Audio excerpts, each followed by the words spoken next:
Good afternoon, everyone, and welcome to our first virtual conversation on firsthand business tips on surviving the pandemic. My name is Malini Krishna. I'm a member of the Business Advisory Services team here at Pursuit. And as an alternative lender, Pursuit not only gets the opportunity to provide the necessary capital and financing to small businesses, but we also get to strengthen and, more importantly, learn from our portfolio companies by supporting them with business and consulting services to strengthen operational performance and increase their bankability. And more importantly, we hope we have a really strong network of small businesses that we can learn from, and that this is the start of one of many conversations in which we can actually get firsthand knowledge on what it's like to run a small business, improve a small business, and survive even in the toughest of times. Which is why I'm truly excited to have this conversation with two amazing entrepreneurs today. Tammeca Rochester and Kris March. I'll give them a quick introduction in a minute. But just to address everyone who's on the call, the purpose of today's panel is to really gain insight and actionable advice. And frankly, I hope some hope on navigating the current public health and economic challenges facing a lot of small businesses today. So I have a few questions prepared based on conversations our business advisory team has had with a range of business owners we talk to here at Pursuit every day. But we welcome all the audience participation, so feel free to type any questions you have in the comment box, and I will do my best to get to as many of them as possible in the 30 minutes we have. So without further delay, I would like to welcome Tammeca Rochester, the founder of Harlem Cycle in New York City, and Kris March, the founder of Slickfin Brewing Company in Fort Edward, New York. Thank you both for being here. Thank you. Thank you so much. Yeah, thanks for having me. Great. So why don't we just get started with just a little bit of background. If you could both share what motivated you to start your businesses in the first place and how that's changed given the challenges of this year. Tammeca, do you want to start with us? Sure. So I'm Tammeca, owner of Harlem Cycle. We are a fitness studio located in Upper Manhattan, where our main focus has been indoor cycling. I started Harlem Cycle in 2016, and really it was because I just wasn't happy with what I found in the market. Harlem at the time had no other cycling studio, and at the current time, we're still the only cycling studio in Harlem. So if you wanted to go to a boutique fitness environment, you had to go downtown. Now, downtown also meant that not only am I spending a lot of time in commute, but I wasn't necessarily finding my neighbors or people who lived in my neighborhood, or also finding the kind of culture that resonated with me. As someone who grew up in Jamaica and then came into the United States, you know, I listened to a lot of reggae and soca music, and you just wasn't finding that in those classes. And so I wanted something that, you know, spoke a little bit closer to what I listened to, but also had my community and people that look like me shared some of my similar experiences within my surrounding environment. And so in 2016, I took a bold step and opened Harlem Cycle. Now, things have changed since the pandemic, as you can imagine. We're a cycling studio, so my clients come to me because they do not own a bike at home. And that is one of the main reasons why you love going to a cycling studio is one is the community, having people around you all the time, having, you know, that energy driven from the person beside you riding next to you to the beat of the song.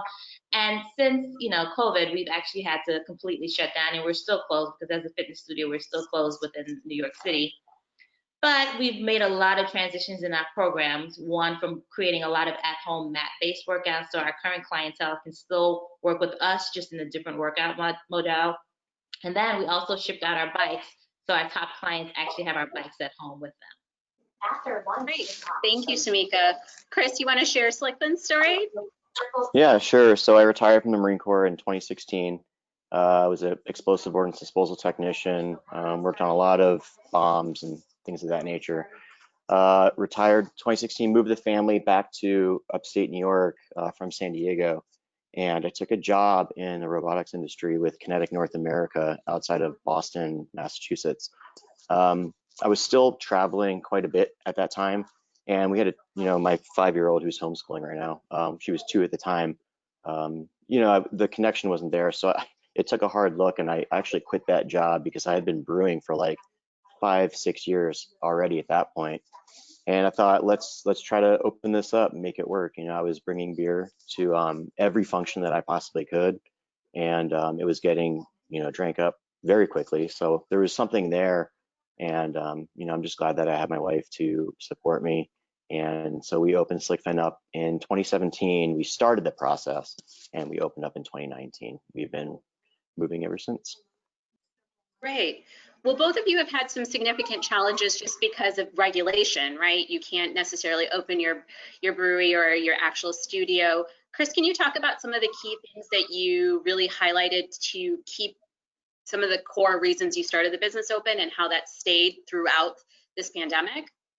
Yeah, so basically the foundation of the brewery is community, family, and friendship. It's basically just a way for us to, remain relevant in all of the people that we matter's lives, like, all of our family, extended, and all of our friends. And then with the community aspect of it, it was really like, it was a perfect storm where we picked Fort Edward. It was a little village that really needed like, a good kick to get going.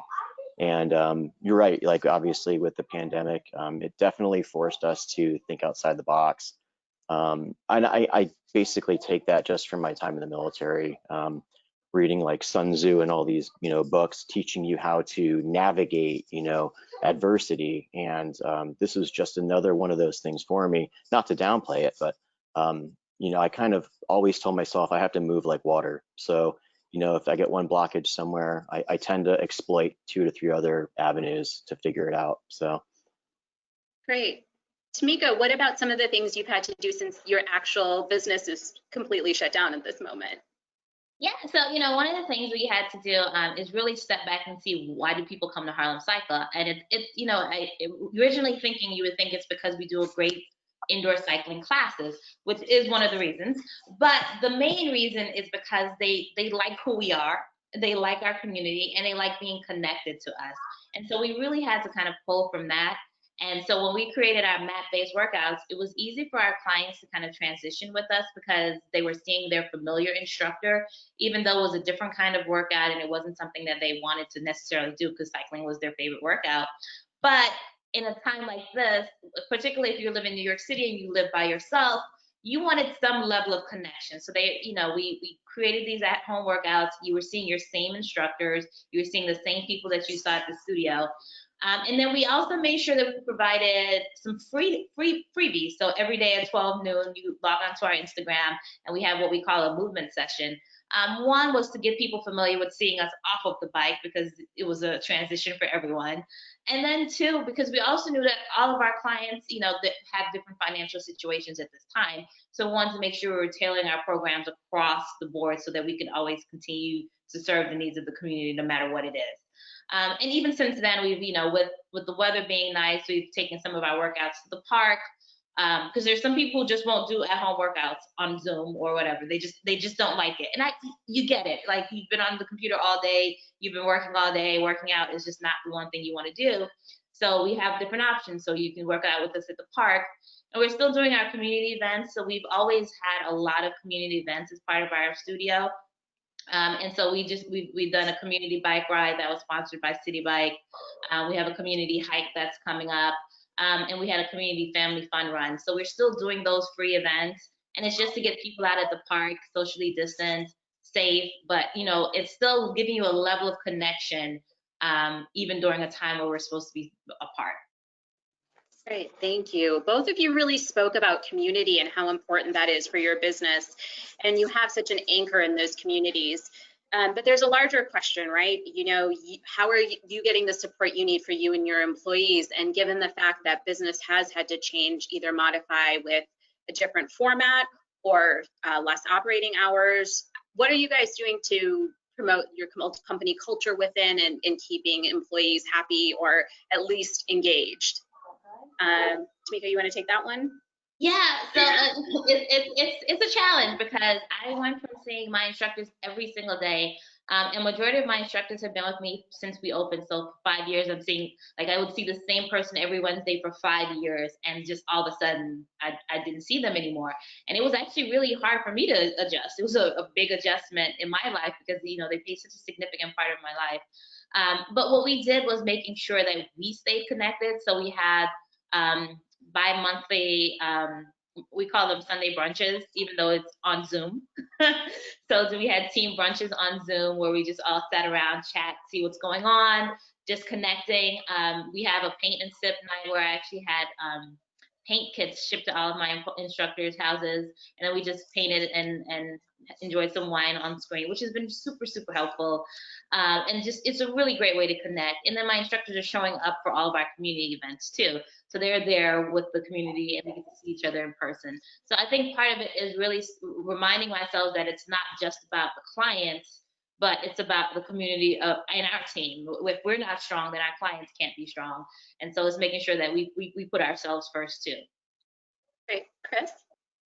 So we have a really small team. We've always had a small team. I basically do all the brewing. Heather does all the front of the house, dealing with tap room customers and things like that. But beyond that, we had 2 bartenders, tap room servers that we always kept in touch with. Actually, Heather went and grew up with one of them since they were like 4 years old. So they've known each other for, I'm not going to tell you Heather's age, but quite some time. And then Sydney, who came on with us, was actually doing our Instagram, Facebook marketing for us.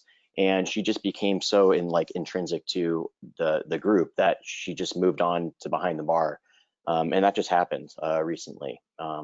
So again, the team is very small. The overhead was low to begin with. And that's always something in business that you're concerned with, right? Is like staying out of the red.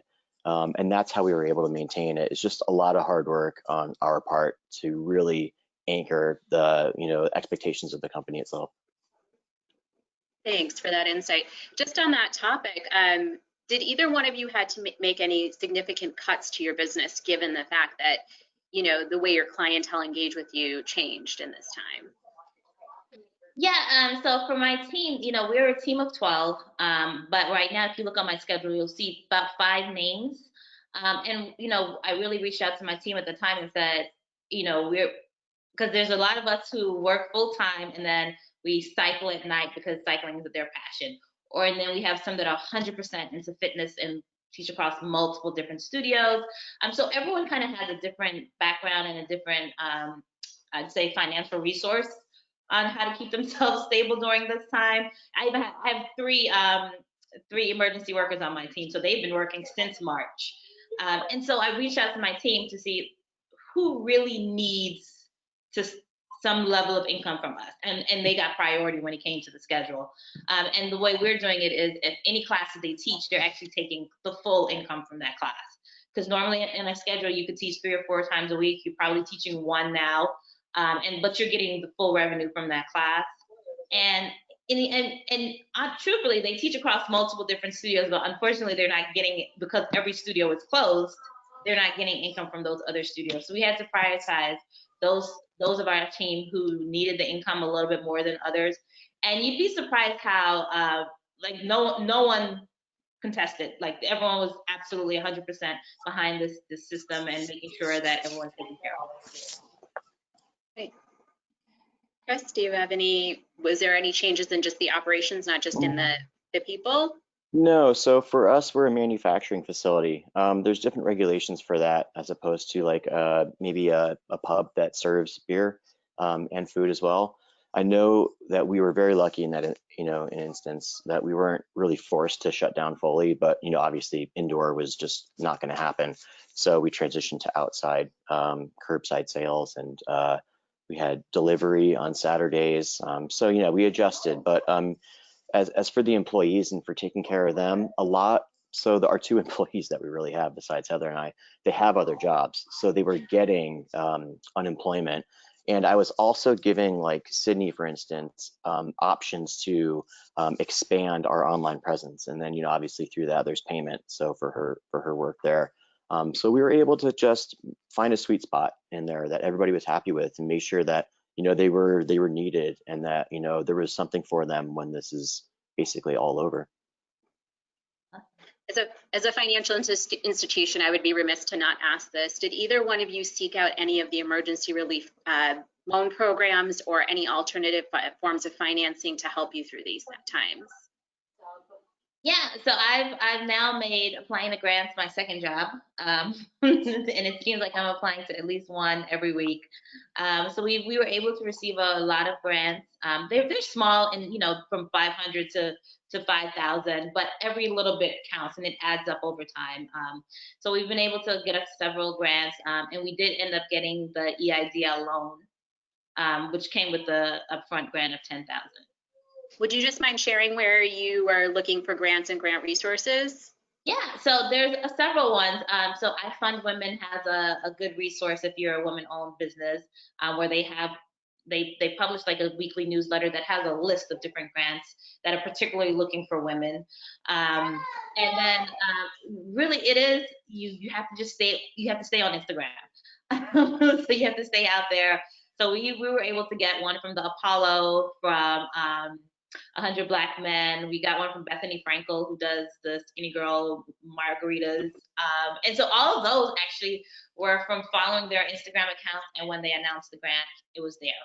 And then you can also search hashtags. So search hashtags for business, hashtags for grants, hashtags for funding, because they always hashtag those as well. And so that's how we've been able to kind of find a lot of them. Great. Kris? Yeah, we got the EIDL early on. PPP was not really going to fit us in the way that we thought it was going to, obviously try to fit us. So we opted for the EIDL, and that was based off of our accountants, guidelines. We haven't really used it yet. I think it's deferred till next year for payment, but it's 30-year fixed at 3.75. And obviously we have the Pursuit loan, which is why we're here. And yeah, basically the most important thing for us was keeping that cash flow coming in. So it doesn't matter, if you make $1 million, you can't keep it, right? But as long as that cash flow keeps coming in and you keep showing that turnover, that generally is a sign of a good business. So figuring out ways to keep that cash flow going is really I think the key for success. Yeah. Is there any change that you made in this time that you feel like you're going to keep moving forward no matter what happens, especially regarding that? I think just increase cash flow, increase our footprint, grow organically with the need and the want.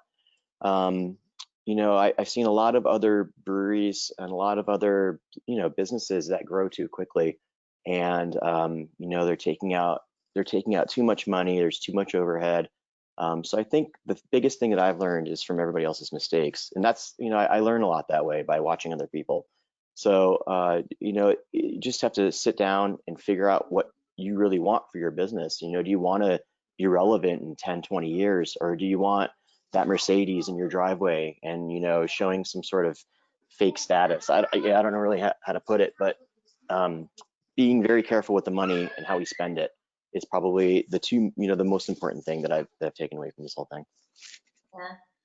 And so we've grown our online presence a lot, creating an online subscription-based model for our workouts. And so we're going to definitely keep that going. It's a great, it's in addition to in-studio workouts. So it's great for you're traveling, or you can't make it to the studio, or it's raining and you want to do just 15 minutes in the morning and then take a class. So it's a great additional stream for us. And truthfully, it wasn't something that I was thinking of until this time.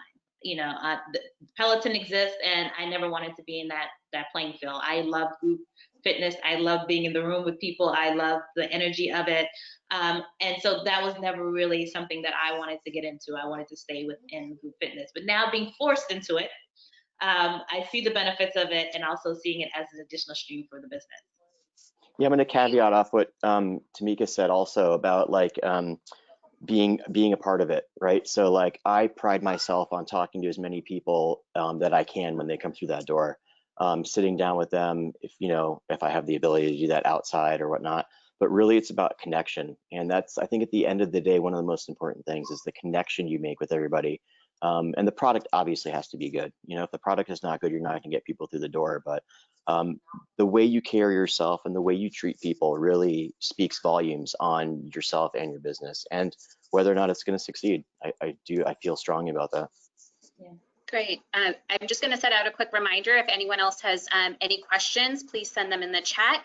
There is one that came through that I want to ask you about that sort of touches on what Kris said. You know, creating that connection is really about, it has really shifted given the fact that you can't really talk to your customers and so much. Can you talk about how, you know, Tammeca, you talked about using Instagram to find searches and grants. Is there any sort of branding or marketing strategies that have been really effective? Maybe social media, or if there's anything else that has helped keep that connection with your client base? Yeah, so I'm very careful on, our strategy when it comes to emailing or text messaging when it comes to our clients.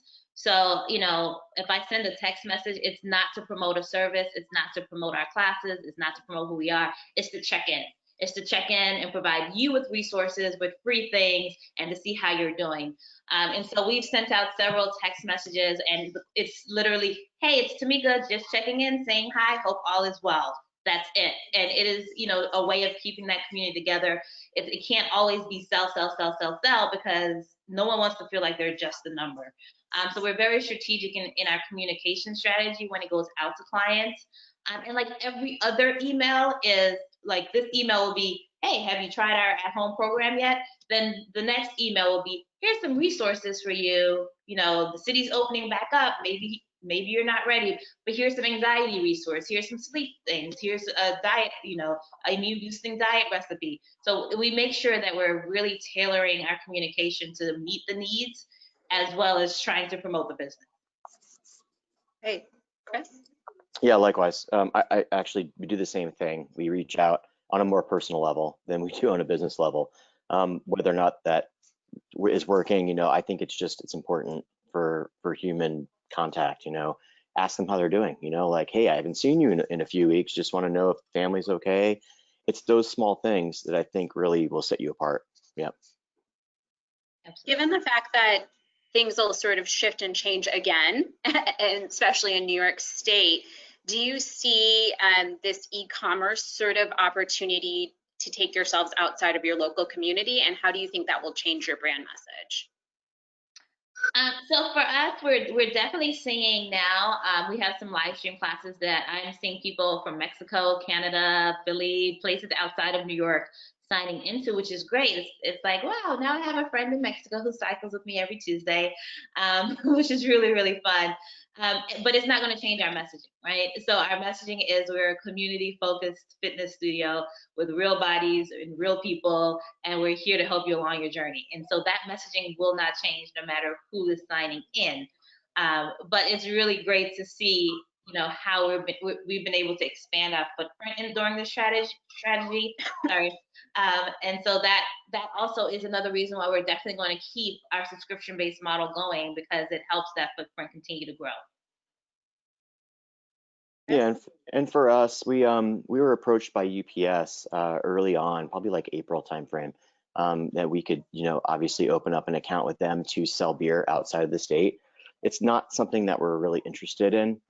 Like Tammeca said, it's about community. It's about the experience. We want people to come to us, so that we have that, controlled environment. We can, make sure that they have the best product, the way that it's supposed to be, drank in our case.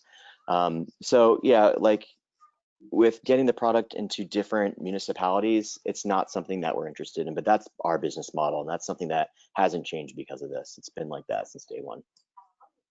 That's helpful. One of the questions we got was, what is your relationship with other partners and other small businesses in the community? Like, have you reached out to them? Tammeca, you talked about partnering with City Bike. Kris, you talked about like other people approaching you. What has been helpful in working with other institutions or other partners, and what hasn't helped?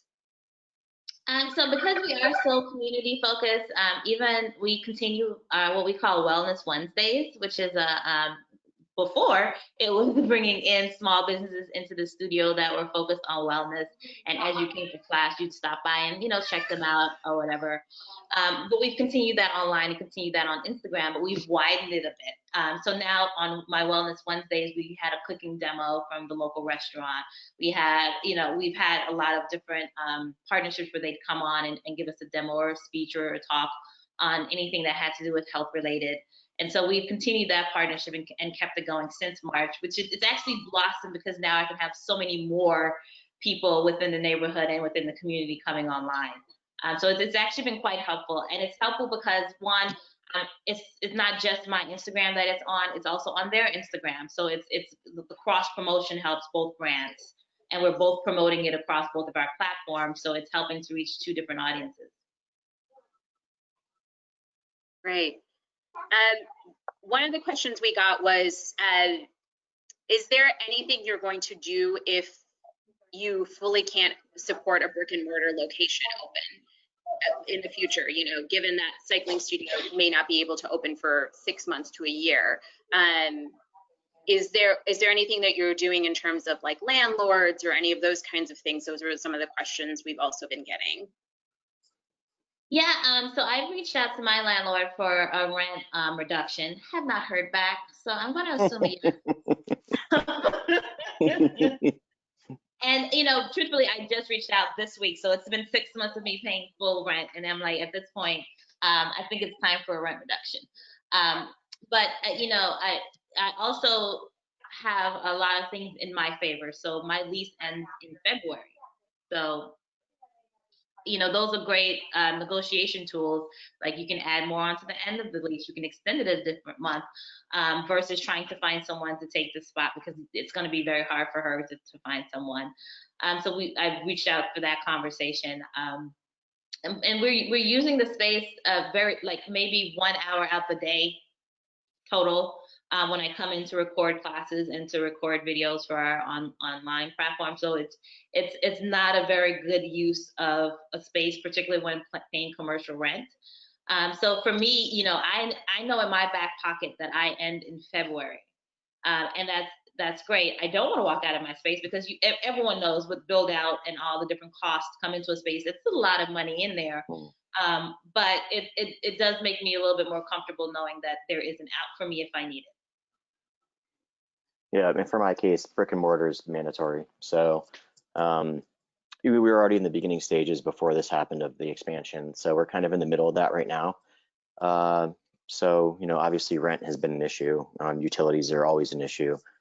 Anything related to overhead is going to be an issue. But just finding ways to, you know, use your money smartly and wisely, and learning about ways to generate that cash flow, I think are the things that have kept us, you know, above water. Yeah, and I'm sorry. I strongly believe that, you know, online fitness will never replace in person. It will not. There's at least 80% of my clients who've done nothing since March. And those are people who used to come all the time, right? Right, Kris. It cannot replace it. So whether we're closed for another month, 2 months, or 3 months, when it is finally time for us to open up, I do believe people will come back. It's just a matter of time and being able to withstand the storm. Yep, I agree. I mean, I think that's a really important point. We've been talking to a lot of our clients, and we say, don't pivot for the sake of pivoting. You know, just because something has changed now does not mean that your core business idea needs to change entirely. So that's actually a really good point of sometimes if you know your market and you know who your customers are, you can stay the course. I think this question is mostly for you, Kris. Given the fact that there's some different things that are happening with deliveries and things like that, is there anything that you're doing to work with suppliers, especially around holiday demand or any of those things that you can share? So again, we're very small. We produced 162 barrels last year. That's the same that Anheuser-Busch produced in 12 seconds. So to put it into perspective, you know, we are minuscule.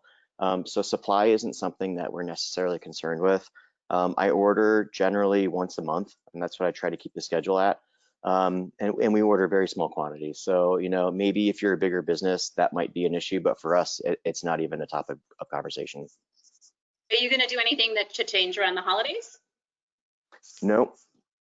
I think we're just going to keep doing what we're doing, and we have our client base and we have the support of the community. We have expanded our marketing footprint. So we're trying to reach Saratoga Springs, Lake George, and a couple other municipalities in the area. But for the most part, it's been just repeat service. And I've got a lot of actually people coming up from New York City for like takeout orders and stuff like that, and Connecticut and New Jersey and, you know, neighboring states and whatnot. So it's something is working, whether it be Instagram, Facebook, or a combination of the two.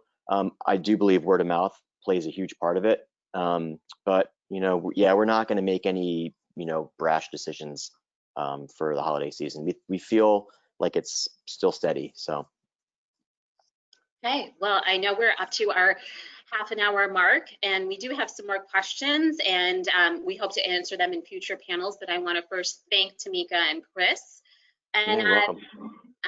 if you could just leave us with one thing that has been the biggest sense of support during this time for you. You want to go first, Kris? Family. Family. It would never have happened without the support of the family. It's really, really important that you have that support from your family base in order to be a successful entrepreneur, because it doesn't happen alone. And then beyond family, it's obviously close friends. Anybody who's willing to like prop you up, keep those people around you. Keep all those naysayers out of the picture. Concentrate on what's important. Concentrate on the people that love you, and you'll be successful. Great, thank you. Yeah, so definitely everything Kris just said. And I've also found a lot of support in connecting with the other business owners, because it's always good to connect with people who are going through the same thing you're going through. And they truly understand exactly what it means when, you know, the Con Edison comes knocking on your door and you don't have it. So they know, and they know what to do, and they know what to say. And it's just great to be able to run your ideas by someone who's in the trenches just like you are, which is really great. Yeah. Thank you.